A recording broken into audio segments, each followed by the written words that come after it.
This is an unusual book for me because it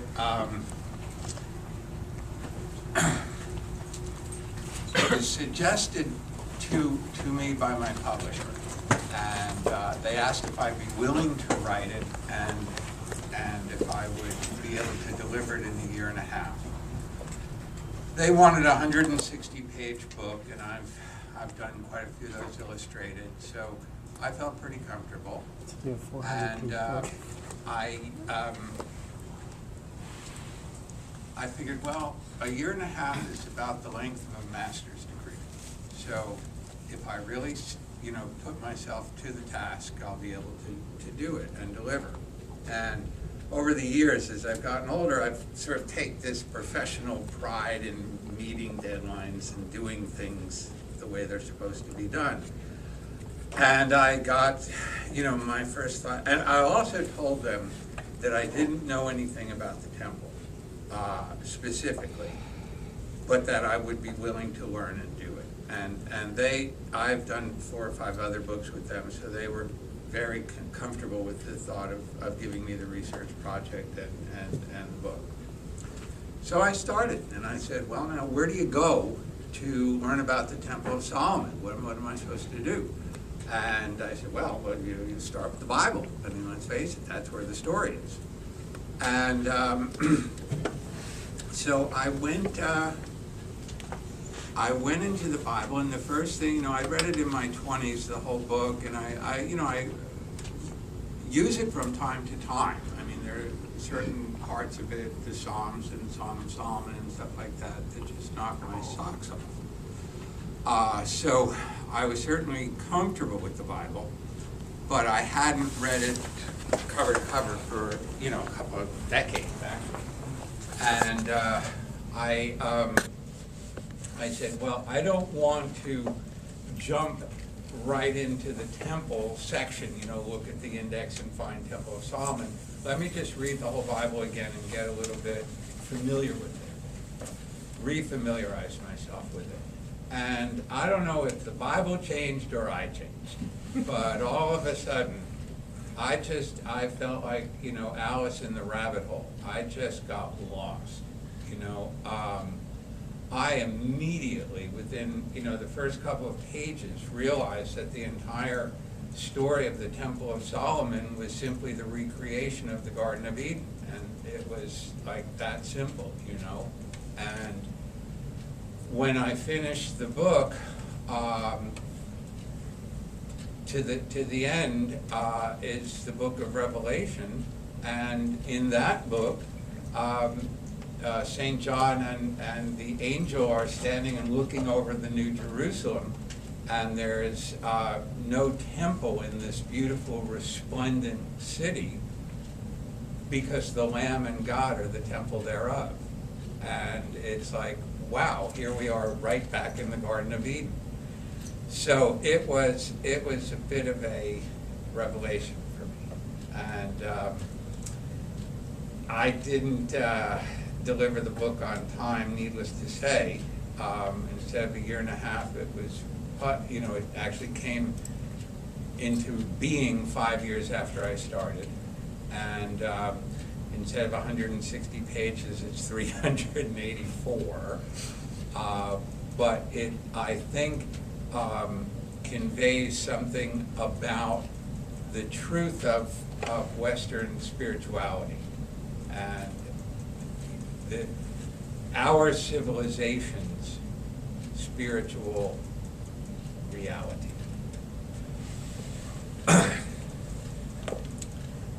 The spiritual quest is as ancient as mankind.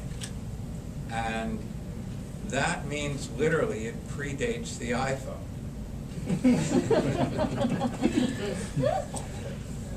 Not that I'm trying to shock anyone. This goes back a long way. And our roots as a civilization are the Bible.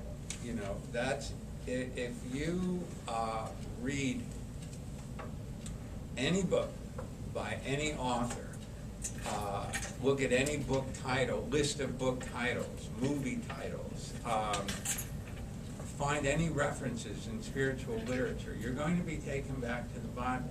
Those folks, every one of them, read the Bible, and they read it really carefully. Aleister Crowley, who is someone that we follow particularly closely, basically had the Bible memorized in his childhood. It was the only book he was allowed to read until he was in his teenage years. So the Bible it's impossible to overstate its importance to our civilization. And you don't have to believe it in a way that insults your intelligence. What you have to do, though, is know what it says. And if you know what it says, I assure you that it will speak directly to you as it spoke directly to me. Because I was literally taken out of myself by the book, by this book. First place I was struggling, over my sense of unworthiness and sense of, complete lack of control over my schedule. I mean, let's face it, I'm supposed to be a professional writer, and there was no way I was going to do what I'd agreed to do. It was too much. I made the agreement, out of ignorance. I didn't make it, and I didn't make an informed agreement. And my publisher, thank goodness, was extremely comfortable with what I was doing, because they knew that something was coming up from an important place.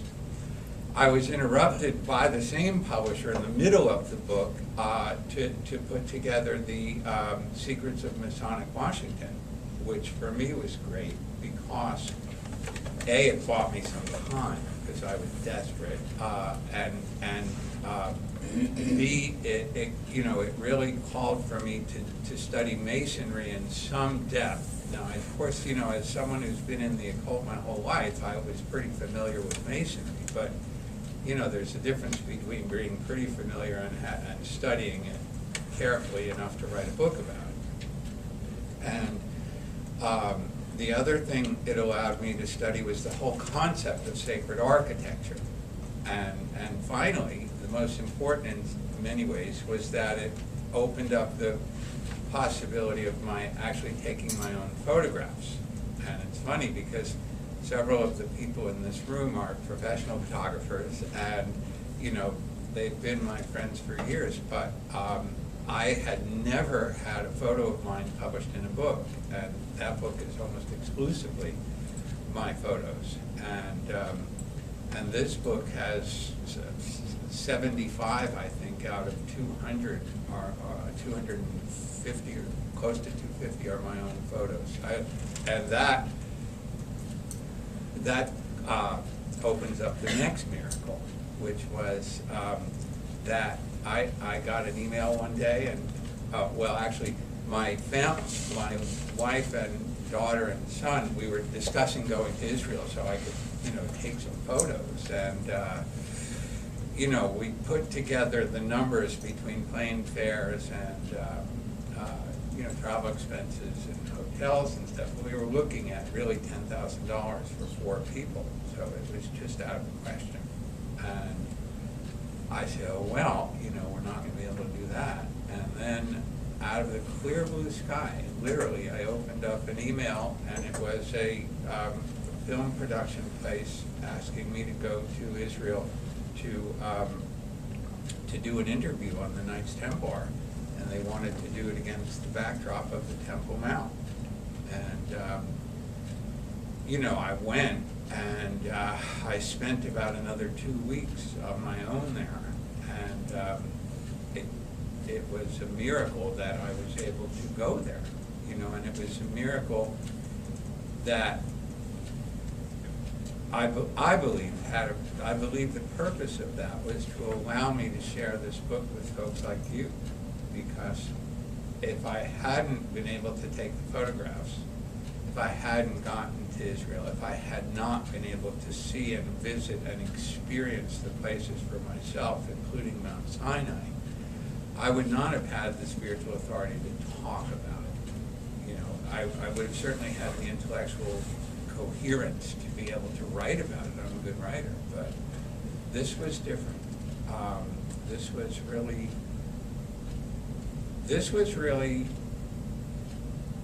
essentially meeting God in a biblical fashion.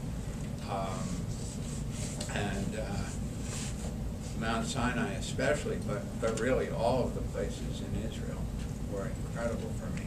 There was a lot of drama going there because, there had been like riots on the Temple Mount, 10 days before I went there, and you do not travel around Israel.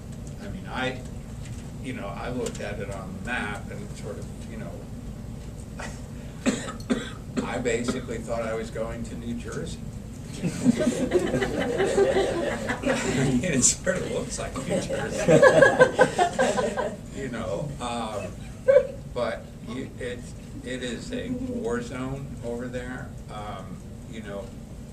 People standing around with, automatic rifles.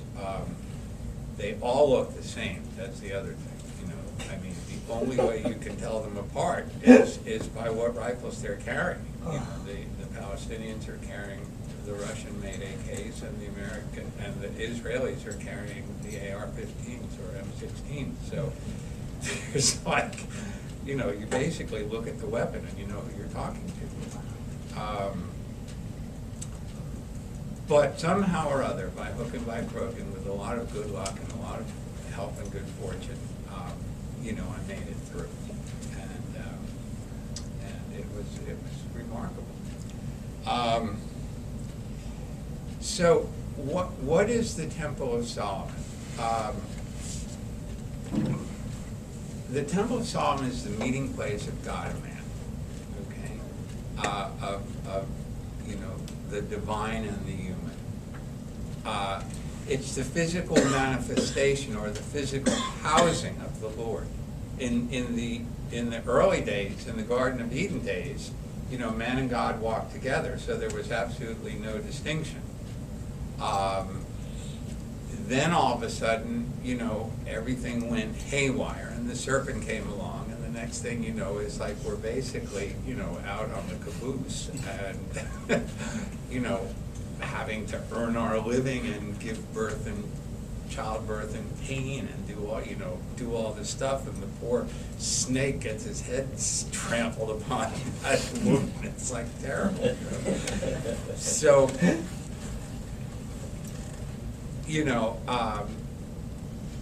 you find in the Bible and in my book highlighted the places where people built altars. That's the first thing I kind of focused on, because the altar is the erecting of a sacred space, something that is different than normal life. And many of us, who are in this room, practice a kind of spiritual path in which we actually set up a physical altar in our own homes and try to, make it sacrosanct, make it a real thing. Like there really is a difference between Jim one place and Jim the other place, so an altar is the first recreation of the unity of the Garden of Eden, or the first attempt at recreating that space. And then, the Jews wandered in the desert, and God delivered the 10 Commandments on Mount Sinai, and carved them onto 2 tablets of stone. Now, those tablets were housed in an ark, which was basically a box, a golden box with angelic cherubim on top of the box. And you all saw it in Raiders of the Lost Ark. So we all know what the ark was. There are a lot of pictures in this book of the ark, different, recreations of the ark according to different scholars and whatnot. But it was very special because now not only was there a sacred space, but there was a sacred space which contained the actual physical, tangible objects that God had given unto us, unto mankind, humankind. And those tablets and the ark were housed in a tent, and the Jews wandered in the desert for 40 years because, they were so weak or whatever that God, wanted the generation that had been slaves to die out because God wanted a generation of freeborn people to carry on the word. And the tent was remarkable because, there would be a cloud on the tent during the day. And at night, the cloud would be a cloud of fire. And it would tell the people when to stay and when to move. And if, the cloud was removed, then the people would go on their way and they would be led by a pillar, which is a remarkable image. I mean, the beauty of that, we have a concept which we call the true will, which was what that will business was about in the beginning. And the true will is supposed to be your guiding path, your guiding light, your personal, path in life.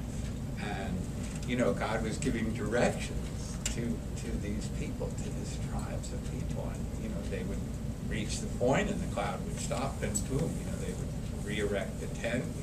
Inside the tent would be the ark, and there were all these careful rules about moving it and stuff. So it was pretty cool. Now, Moses was in pretty direct contact with God. The Bible is a little bit unclear or actually slightly contradictory as to what he actually did with God. But on one place he's actually talking to God as a friend, and in another place, God is saying you can't look on the face of the Lord and live. So, but we don't know really what that all meant. But what we do know is that he was in pretty direct communion with the Lord. And however, there was then a priest caste established among the Jews. And the first priest was Moses' brother, named Aaron.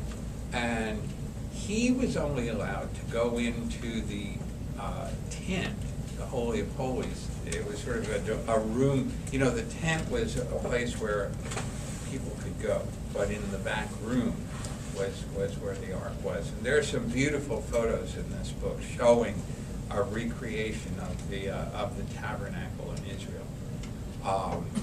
But in any case, in behind these curtains was the ark, and Aaron and his sons, who became the high priest after him, were only allowed to go in there one day a year, on the day of Yom Kippur, the Day of Atonement, and they would pray for the community, and they would pray to have the sins of the community lifted. But atonement's a weird word, because on the one hand it seems to imply, and the Bible does seem to imply like a lot of sin and all this like blah, blah, blah. But,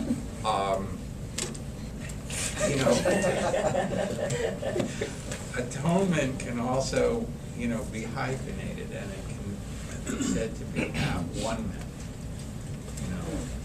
And at-one-ment to me is a far more glorious pathway way to understand, what's really implied by this religion stuff. And, the question is, what would this guy, it had to be a guy, ladies, I'm sorry, but, back in the old, again, before the iPhone. The priest would go in there, what would happen? Well, we don't know. We do know that he had bells on his robe, and that was a symbol that he was alive in there, because it must have been pretty intense. And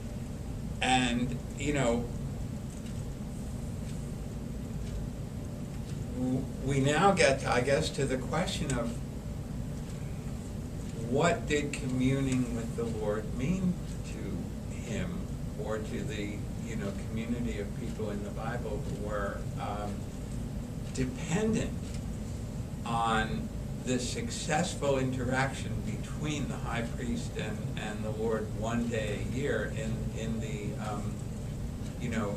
Holy of Holies. That was the basis by which the community was redeemed and forgiven and allowed to continue to exist for the rest of the year. And so we get to the nature of ecstasy, or the nature of communion. And what I wrote when I was talking about this is that in my case, communion with the Lord is ecstasy. That is, it's a sense of ecstasy. I don't know what the guy, 3,000 years ago was experiencing in the Holy of Holies. But if it were me in there, it would be a sense of ecstasy. Now, I wish that I had been a faster typist or done it earlier, but I looked up the meaning of the word ecstasy in a fancy dictionary right before leaving the house, and it's far more than just happiness or enthusiasm. Ecstasy is a state of like madness. It's a state of transformation. It's a state of rapture. It's a state where the ego is completely overtaken by a higher force, and it's a state where we in our normal consciousness are no longer operating as Jim or Daniel or Ilya or Rita or whomever. We are taken above and beyond and out of ourselves and into the presence of the direct presence of the Lord, which can truly happen even without the physical Holy of Holies. In fact, that's what the whole point of life and the spiritual path is. Now, in the Bible as I read it, and I'm not a biblical scholar, so I'm going to, I suppose now I'm a biblical student, what I know, but, I found really one place in the Bible which to me it rocked. It just simply mirrored my own experience so thoroughly that, I read it and I just said, whoa, this book, the Bible, is absolutely, this is cool. Even if I don't believe it. Because frankly, let's face it, how much do you believe that stuff? It's not a matter of believing. It's a matter of experiencing. I have experienced the Bible. Whether I believe it, who knows? Of course it's the Word of God, but, what does that mean? There are questions that are important. It's important to understand that these things are real questions, because if you say, if you're just thumping the Bible, maybe you really mean it, maybe you don't. I have never had that experience, let's put it that way. It's never been the kind of thing that I would go like this over and say, this is the word of what I consider to be God. David was King David, of course, was the king of the Jews who had brought, who had killed Goliath when he was a little boy. He was, you know, he was the person who conquered the city of Jerusalem and established Jerusalem as the capital of Israel.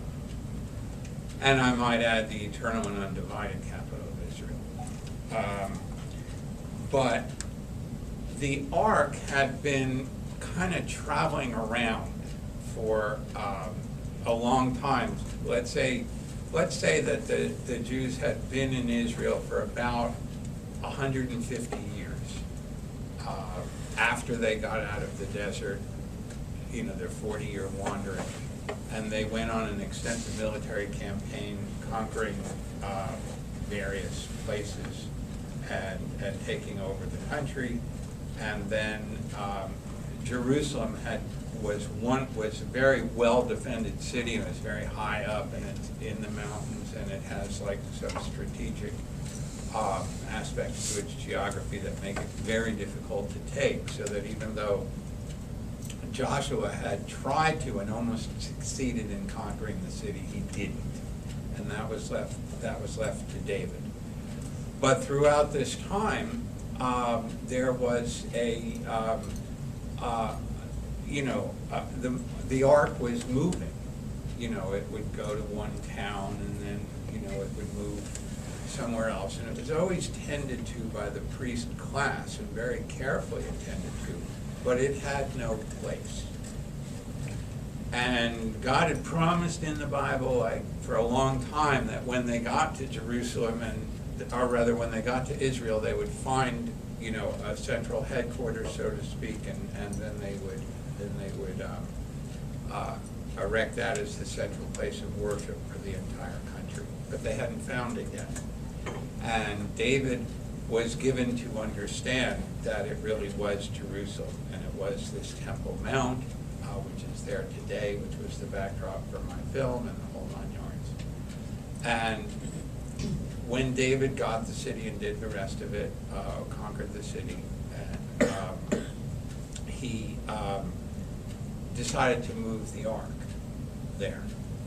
And first he did it wrong, and someone was killed in the process, because there were very strict rules about the ark, like Indiana Jones with all of the energy and all that stuff. You know, potent talismanic object. So you had to do it the way the Bible told you to do it. And David realized that he had done it wrong. So after 3 months sitting about some 10 miles out of Jerusalem, or actually 6 miles or so out of Jerusalem, David finally had the nerve to try it again. And this time he did it right. The priest class all carried the ark on their shoulders and walked into the city. And there's something in the book, in the Bible, that talks about David, and this is the thing that just took me out. It said, and David danced before the Lord with all his might. And David was girded with a linen ephod, and that's sort of like an apron. And all the Levites that bear the ark, and the singers, and all Israel brought up the ark of the covenant of the Lord with shouting, and with sound of cornet, and with trumpets, and with cymbals, making a noise with psalteries and harps. And, you know, I just rocked that scene. I could just see these people, you know, just like playing music and singing songs and rocking out as they're walking with the Lord, and David dancing with all his might. You know, there are rituals that we do as part of our tradition here that, you know, whenever I read the line, he danced with all his might. That's the way I perform one ritual that involves a lot of whirling. And I try to do it harder and do it more and do it more and do it more until I can get that. And you get very dizzy doing the ritual, but you've got to get beyond the dizziness. And your natural inclination is to try to avoid the dizziness. But what I find is I get so excited by it that I try to do it harder, and then I move beyond the dizziness, and that sense of ecstasy is what makes it work, and that's what worked for David. And it's the coolest image to me of all in the whole Bible. And when you read the Song of Solomon, which is not really mentioned in my book that much because it's not to the point, but you see the same ecstasy, and that's the ecstasy of love, between man and woman. And theologians have tried to pretend that it's not man and woman, but if you read it, it's man and woman. And it's similar to something in a book that we study called the Book of the Law, when the goddess Nui calls unto her aspirant, and starts describing all these wonderful things that will come about and all this beauty, that she represents to him or, to the congregation.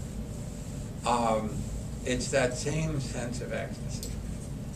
And there's the key statement in the Jewish religion is called the Shema, which means hear. And, it says, "Hear, O Israel, the Lord thy God, the Lord is one." And that's the kind of the basis of monotheism. It's a very important statement, but it continues by saying, "Thou shalt love the Lord thy God with all thine heart and all thy soul and all thy might." And here's David again, dancing with all his might, and it's like this, how do you love God that much? You really need to do what we call in the magical tradition, inflame yourself in prayer. How do you possibly inflame yourself with prayer?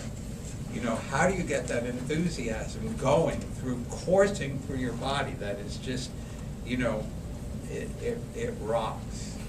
It rocks.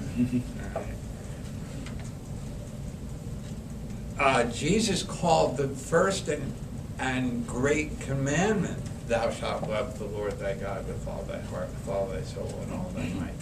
He, picked up on it 1,000 years after that, or 2,000 years. It was something that there was a continuity between the Old Testament and the New Testament, which I frankly don't see the two of them as different. It's the one Bible. Jesus called his teaching the gospel or the good news, and the good news implies this joy once again. It's happiness. It's not this mournful sense. I think the Old Testament really kind of, after a time, it sort of degenerates into this very negative psychological territory of punishment and defeat and damnation and despair, and particularly in the ordering of the Protestant Bible, where, the prophets come at the end of the book. And in the Jewish, Bible, the prophets are sort of in the middle, but wherever they are, today we would be giving those people antidepressants. They're in some serious psychological stress.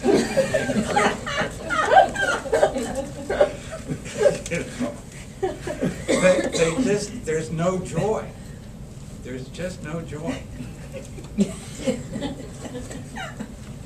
So Jesus came along, I think, to try to put some joy back into the equation and some ecstasy, and he did all these things wrong.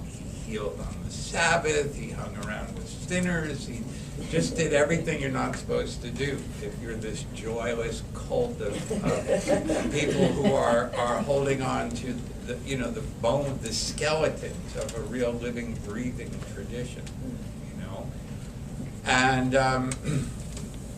so along he comes, and his doctrine, if you stay, you've got to stay out of the stuff that happened after he was killed, because then it just degenerates into the exact same territory as the Jewish prophets, particularly Paul, who was like a nightmare.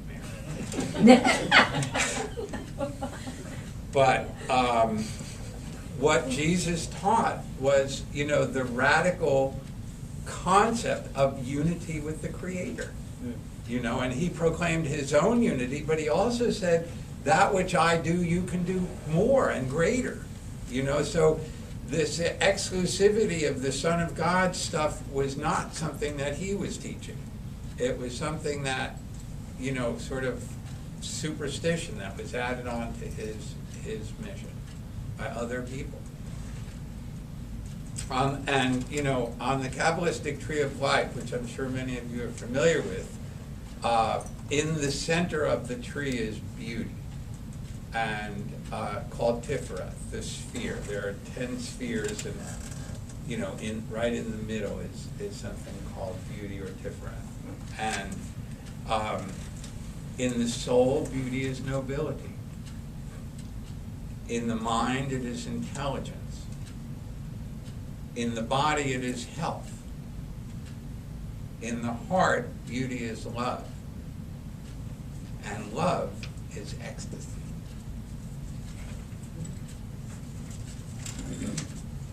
Now, there's a new formulation of the law of God.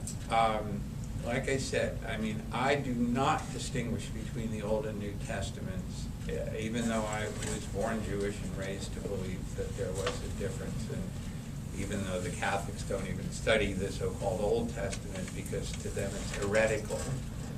But they obviously aren't paying that much attention to Jesus, because he is a walking embodiment of the Old Testament and talks about it, refers to it over and over and over and over again. And I've given a lot of cross-references in my book about when he says certain things, where that appeared in the Old Testament, because not to disparage him, on the contrary, I wanted to show that he was keeping a living tradition alive and reforming it. And there's been a further reformation. Many of the people in this room believe that that occurred in 1904 with the dictation of a book called the Book of the Law and certain other holy books that came over the next several years. And the name of our law is the Law of Thelema. And Thelema means will, and it also means love. And love, as we just mentioned, is ecstasy. And I think what sets the new law, not what sets it apart, but where it continues the old law, is that it is not at all ashamed to discuss ecstasy, and it's not at all ashamed to proclaim ecstasy. And instead of this one little place in the Bible where, poor David is like dancing like crazy, his wife got so angry with him. She was like looking out the castle window, and here's this guy like rolling around, supposed to be king, and all these like women are like looking at him, and he's just in a point of spiritual ecstasy like Dionysus, and she despised him because it violated her concept of what the king was supposed to be. But in our law, in the new law, in the law that is the evolution of the Bible, we have we're told very early on that existence is pure joy, that all the sorrows are but as shadows. They pass and are done. but there is that which remains. And if you don't mind, what I was going to do was quote some of the passages, and these were hardly even chosen. I just sort of went through this book, the Holy Books of Thelema and Sauer. It's a series of spiritual writings, and just to share some of the little bits with you of how ecstatic this message really is. And speaking of God, he writes, I love thee, I love thee. Every breath, every word, every thought, every deed is an act of love with thee. The beat of my heart is the pendulum of love. The songs of me are the soft sighs. The thoughts of me are very rapture. And my deeds are the myriads of thy children, the stars and the atoms. That's from something called Liber 7. And then we have something called Liber 65. He writes, then the adept was wrapped away in bliss, and the beyond of bliss, and exceeded the excess of excess. Also his body shook and staggered with the burden of that bliss, and that excess, and that ultimate nameless. And they cried, he is drunk, or he is mad, or he is in pain, or he is about to die. And he heard them not. O my Lord, my beloved, how shall I indite songs when even the memory of the shadow of thy glory is a thing beyond all music of speech and of silence? Behold, I am a man. Even a little child might not endure thee.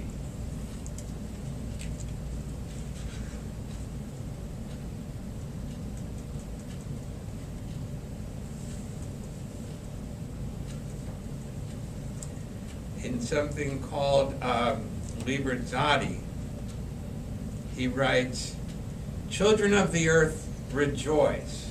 Rejoice exceedingly, for your salvation is at hand. The end of sorrow is come. I will ravish you away into mine unutterable joy. I will kiss you and bring you to the bridal. I will spread a feast before you in the house of happiness. I am not come to rebuke you or to enslave you.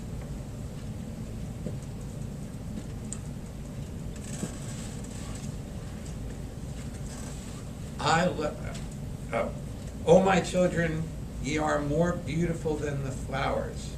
Ye must not fade in your season. I love you. I would sprinkle you with the divine dew of immortality. This immortality is no vain hope beyond the grave. I offer you the certain consciousness of bliss.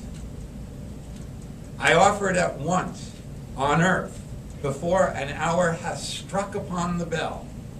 You shall be with me in the abodes that are beyond decay.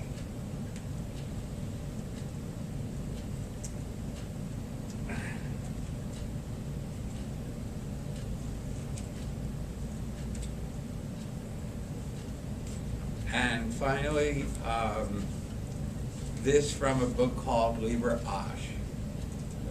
So therefore the beginning is delight, and the end is delight, and delight is in the midst. Even as the Indus is water in the cavern of the glacier, and water among the greater hills, and the lesser hills, and through the ramparts of the hills, and through the plains, and water at the mouth thereof, when it leaps forth into the mighty sea, yea, into the mighty sea. And that's about what I have to say, folks. I would love to hear from you and your thoughts.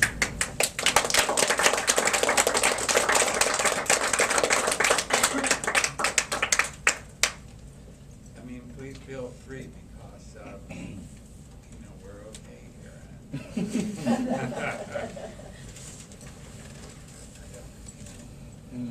Was it true that, like, I mean, I don't know a lot about it, but like I remember reading once that the ark itself was kind of like, at the time, it was kind of like, in a way, a lot of ways, it was kind of like the pinnacle of science because it had a specific power that the priests actually had to wear rubber gloves while carrying it.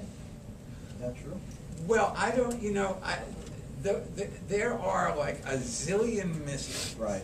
I don't even think they had rubber, but I think that they never touched it. What they did was they had staves. They had wooden staves that were covered in gold, and that would go through rings. And there were 4 rings, 2 on either side, and they would. There's pictures of it in the book. They would stick the staves through, the sticks through the rings and carry them on their shoulders. But there are a lot of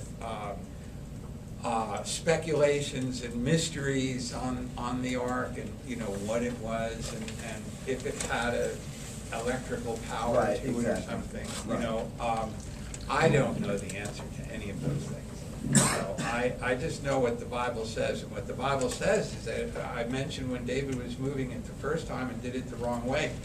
It was on a cart, an ox cart, and the thing went, kind of like this on the ruddy roads, and some soldier reached out to hold it, so it wouldn't fall down to protect it, and he's the one that died. Killed him, right. And, because he wasn't supposed to have touched it. So if there was some power sort of that like it had. alchemical process that Right. was happening, Yeah. It's very interesting. Yes. I have a question. What exactly, so there's the 12 tribes of Israel, and I take it one tribe is actually the class that was deemed in charge of the ark. It was a sub-tribe of that So it's a tribe. The sub-tribe. tribe was the Levites, which oddly enough I'm one. And then All right. there's a subclass of Levites that's called the Kohathites or Kohanim. Now, what happened to them? I mean, Well, they're still around. Anytime you run into a guy named Cohen, it's likely that he may be one of them. And they actually have genetic testing that they do in Israel to find out if people are really of the class of the Kohanim, because it's still a reserved class of, so that has not changed, were they? No, I mean, there's, it doesn't have quite, the ark disappeared in 585 BC. So, I mentioned in the book, I talk a lot about the ark in the book, and I talk about my own struggle with the concept of the ark, particularly at the end of the book, and it was, the loss of the ark. What did it mean, to the Jewish people, blah, blah, blah, but,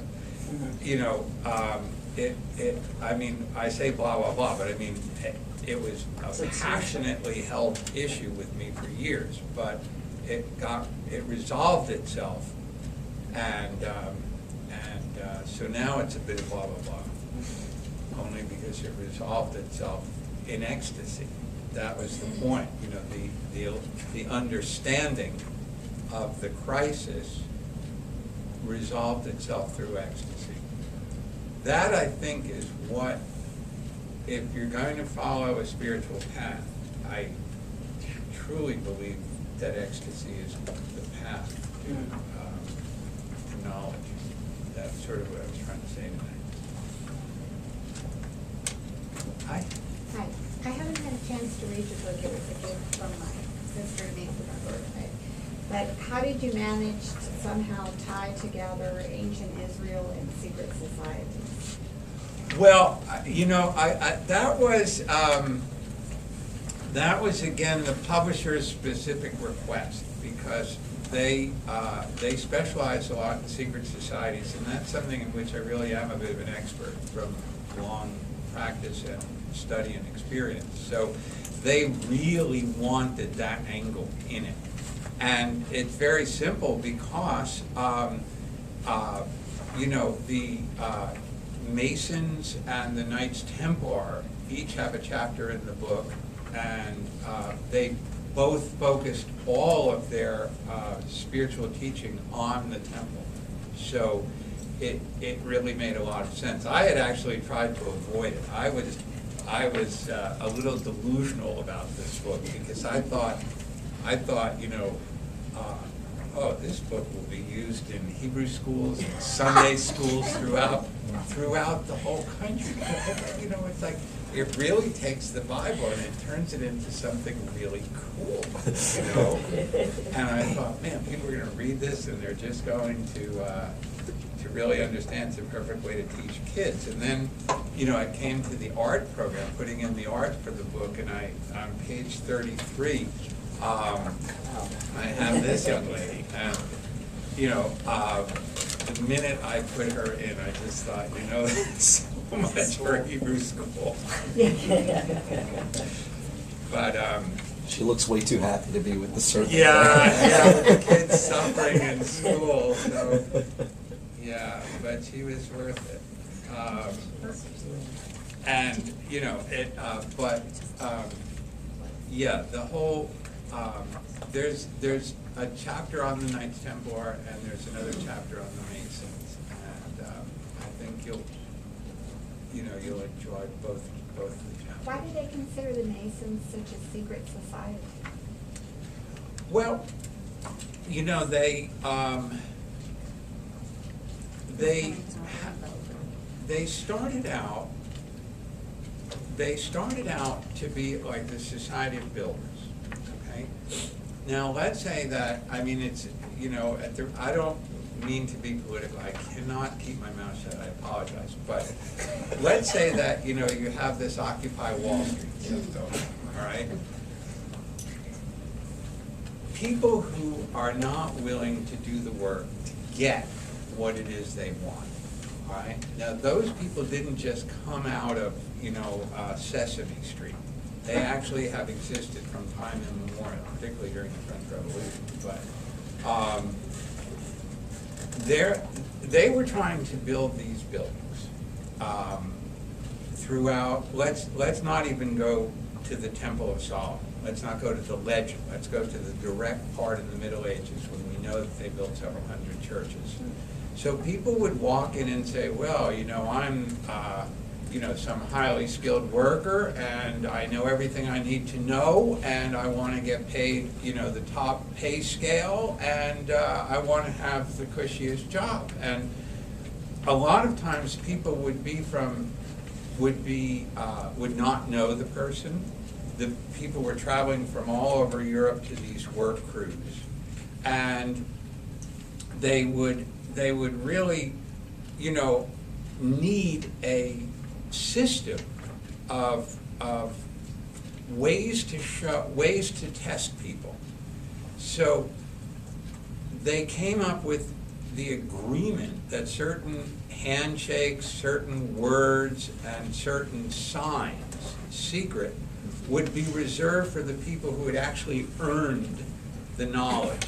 And as part of their qualification, let's say after they had done the schooling and gotten to the point where they knew the way to build a building properly, they would be admitted to the next degree. And at that degree, they would be given a secret word, a secret handshake, and a series of, you know, signs that they would give to each other. So they would go into a little room and the guy would say, you know, I'm an apprentice, you know, as opposed to a journeyman. And, you know, you could say, okay, what is the sign of an apprentice? And the guy would do this bit, and then the person, okay, fine, your rate of pay is so much an hour. And then someone else would walk in and say, well, I'm a journeyman, which was the second grade. And then, you know, they would say, I'm entitled to X number of dollars an hour. And the guy, the master, the foreman of the building crew would say, okay, show me the sign. And the guy would give him the wrong sign. Well, then he knew that guy was a pretender. Now, these buildings in Europe, you've certainly seen them in photos, if not in person, and, you know, if they let liars and unschooled people into those degrees and levels of responsibility, those things could collapse and kill people. Not only the workmen who were building those things, but how about the congregants in the churches praying? You know, so they had to be very, very careful. And that's how those secrets came into being as a practical matter. Then over time, it became more of a kind of a way of knowing how much a person knew about the spiritual path of Masonry, because it developed into something called speculative Masonry, which is more about philosophy and morality and ethics and studying. And then, you know, they used the kind of old model of the secrets of the craft. It's a secret society is a special interest group, okay? If you were interested in becoming a botanist or a horticulturalist or something like that, you could probably go on the internet and, you know, you would be able to find people who had similar interests to you, and you wouldn't get someone who is interested in collecting coins, nor would you be interrupted by someone who is, you know, say, well, you know, you guys should buy coins because there's a great sale on, and you're going, hey, we're trying to learn about flowers or beautiful layouts of you know, vegetation, and you're bothering us with coins, forget about it, you know. So it's an exclusive group of people who are involved in a course of study that they've chosen for themselves and are looking to be able to focus on it as much as possible. Okay, so it's not something that's secret, like nobody knows that. Well, no, because, you know, you can go, I mean, in the, every town, you can look them up in the phone book. You know what I mean? Even if you look at the back of my book, you'll find that I've been a member of the O.T.O. since 1976, and that's supposed to be a secret society. Not anymore. Yeah, so much for that. And you outed half of us at the beginning of the lecture. Yeah, naturally. Oh, well.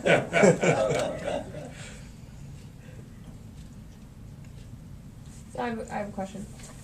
You know, I know you're my friend, and so I know that your trip to Israel was very moving and sort of changed your life.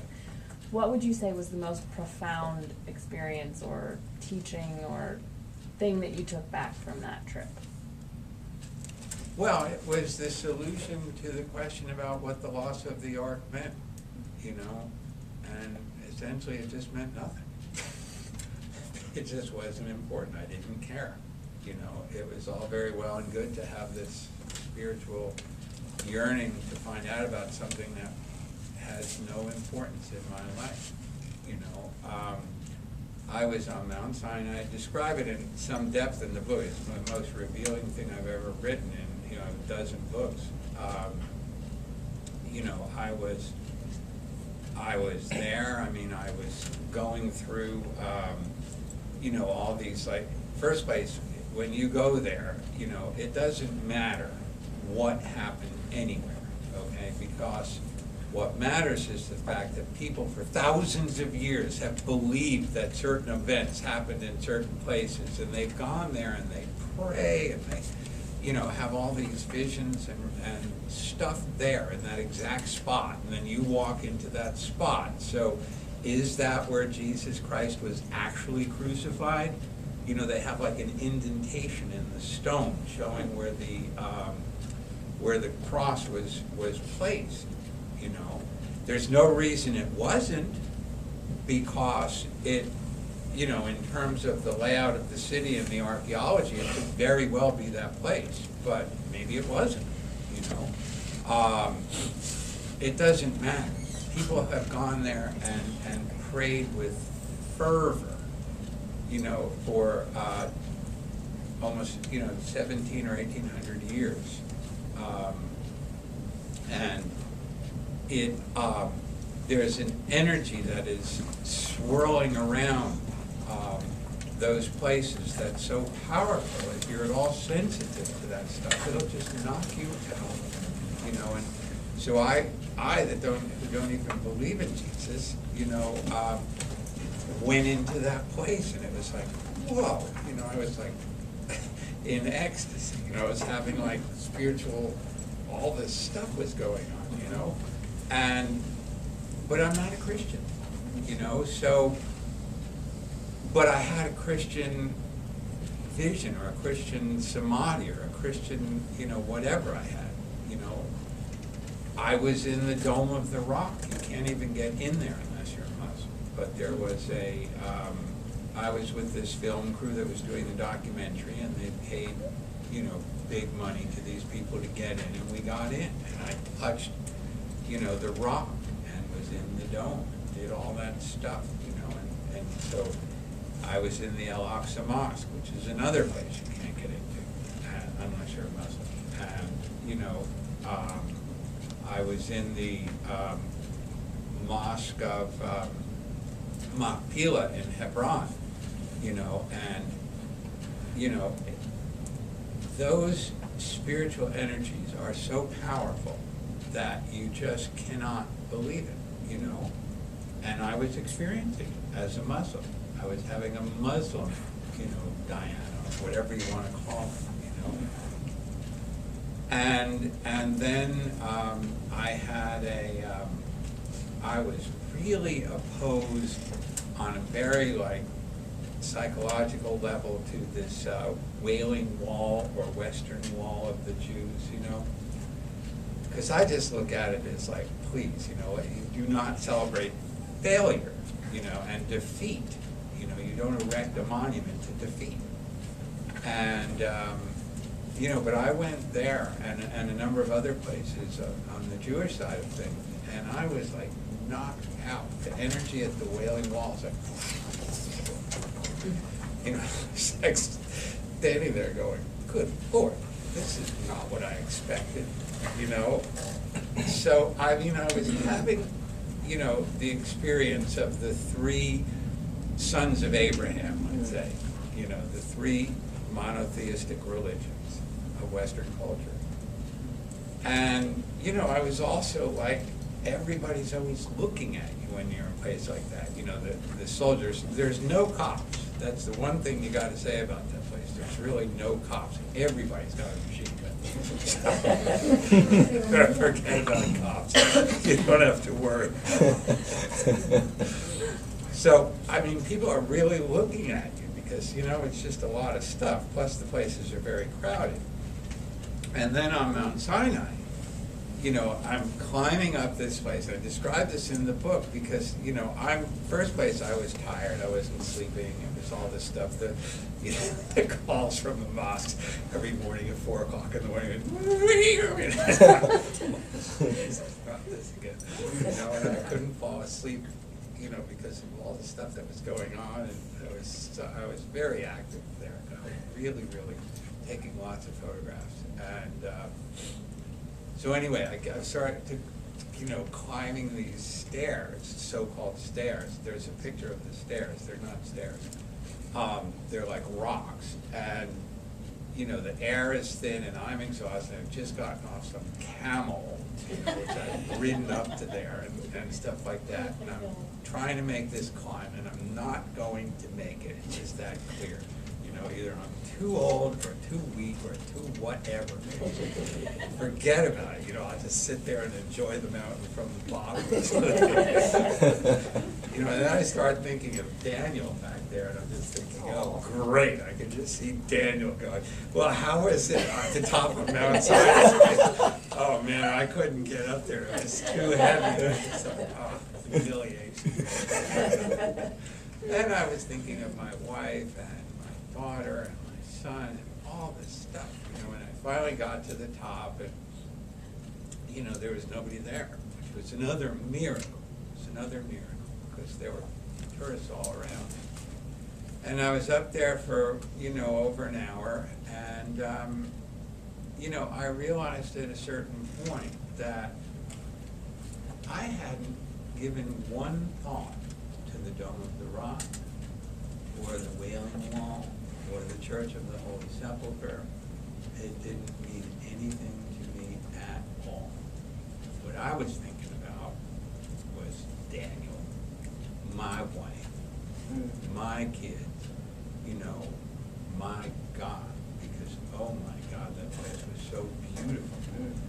that you're up on the top of this mountain, and you're looking over these panoramic vistas, which are just to die for, man. If you do not believe in God, go there, you will. Promise. You know, and I'm just, you know, doing my prayers and doing this whole thing. And, you know, after a half hour of that, I just thought, you know, this is the ark. These are the holy tablets. My heart is the home of God. You know, my heart, my spiritual heart. My body's gonna die. You know, like the ark was lost. If my body is the ark enclosing my heart, you know, the tablets of the law of God, then the ark is gonna go too. Just like it happened with the Jews. Who cares? You know, the law of God is not going to stop. The law of God is going to live forever, you know, because it is the law of our creation, and it's our creator, you know. And when I understood all that stuff, that was it. That's what Israel, and actually that was in Egypt, that was in Sinai desert, but that was what I brought back from there. And it's what allowed me to finish the book and to just know that everything was fine, you know.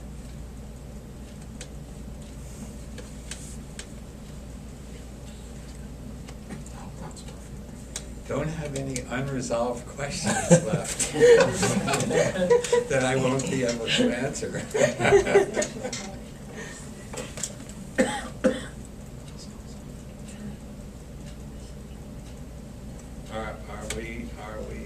Is that where we're at? Okay, thank you very much.